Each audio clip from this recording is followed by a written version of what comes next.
87 doesn't mean anything unless you have no fan, no air conditioning.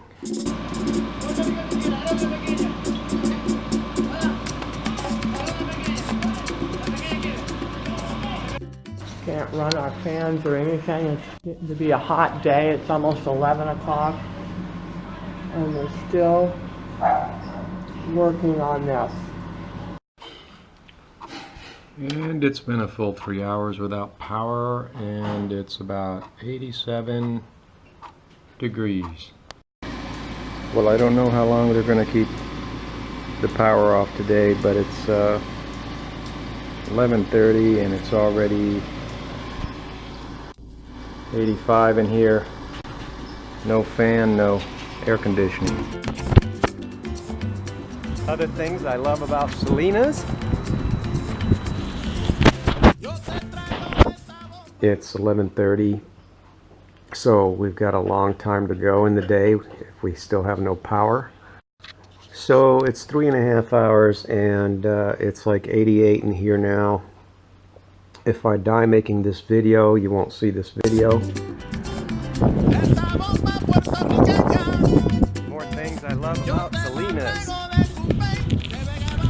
It's just, you know what occurs to me, that this is, it reminds me of Venezuela in a way, because you've got people protesting in the streets with signs saying, "We want food," or something like that. That's what the headlines say anyway. And it occurs to me how dependent those people are on infrastructure, just for their basic necessities like food and water and toilet paper and stuff. And that's why it reminds me of this, because like we're so dependent on this infrastructure here, you know, and we have none today. The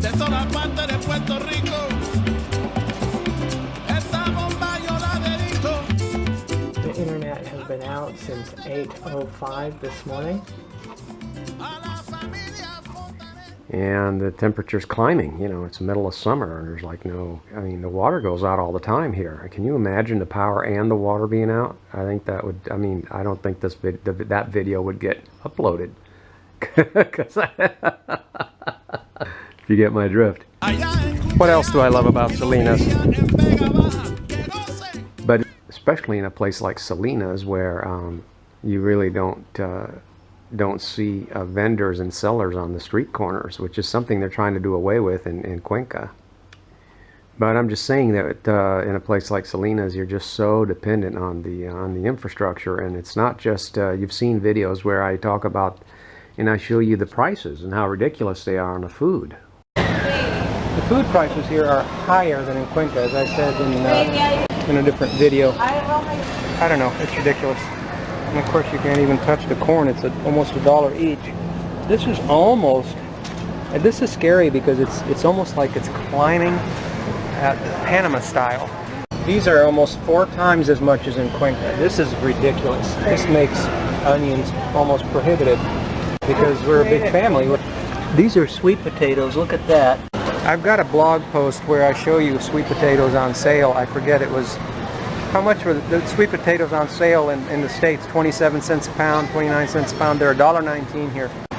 I don't think that sweet potatoes in the States are even that high, even when they're not on sale.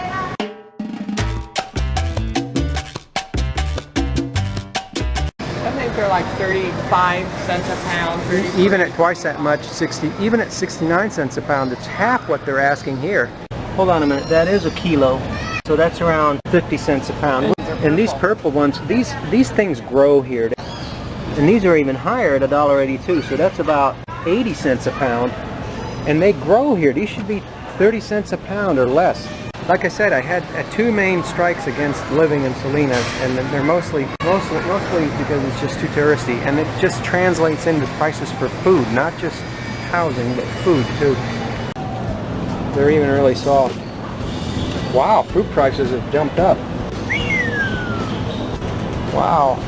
Look at that, $6 a kilo for, what do you call these? They're not peaches, they're, wow, $6 for grapes. This is ridiculous, $7.50 a kilo for grapes. That's just ridiculous. I was buying grapes at Ingles supermarkets over there in South Carolina for $1.50 a pound, of course on sale. But even when they weren't on sale, they were same price as this. Well, imagine just not getting any at all, or the price is tripling or quadrupling. You know, because you know, we're all so dependent on everything. We expect everything to just keep working as it did yesterday. You know, what if it doesn't? So we've been traveling all day, planes, trains, and automobiles. You know how that goes. This is a hot, blistering summer day. This is how I overcome the lack of water. The water's been out all day, and it still is. I just use one of these 5-gallon water containers, and I have one of these pumps here, and this gives me a makeshift sink that I otherwise don't have. And the first thing I want to do when I come from a long trip is jump in the shower, but I'll have to wait. Well, it's May 1st, and it's supposedly the end of the hot summer. Google weather says it's like 80, 82 in Salinas, but the bedroom is 87, almost 88, and it's only noon. So that's my thoughts. I'm starting to really heat up now. I feel like I need to splash some water on myself. 86. It's still about 87, but it feels hotter. I still love this about Salinas.